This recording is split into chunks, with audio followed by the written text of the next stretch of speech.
За 36 социјални станови во Виница од денеска може да конкурираат граѓаните. Според објавените критериуми, изјави министерот за транспорт и врски Благој Бочварски, кој денес беше на лице место. Јавниот оглас ќе трае 32 дена од денот на распишување, односно од денеска, и ќе трае до 16 ноември.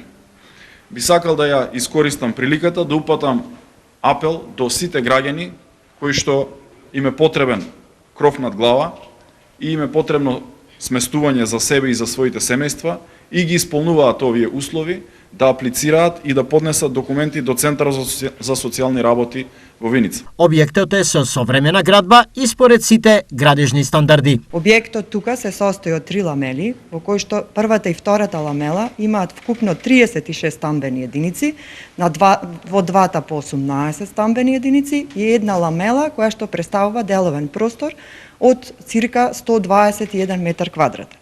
Становите се со квадратура од 36 до 45 метри квадратни. Вредноста на објектот, како што спомна и министерот, е негде 75 милиони денари. Освен во Виница, јавен повик за доделување на 48 социјални станови ќе биде објавен во Свети Николе, а во финална градба е и третата социјална зграда во Кочани. Би сакал да потенцирам уште еднаш дека во моментот се работи на изградба на нови социјални стамбени згради во Велес, Скопје, Кочани, Пехчево, Неготино и Гевгелија и согласно нивната динамика и динамиката на завршување на работите ќе се објавуваат и огласите за распределба на социјалните станови.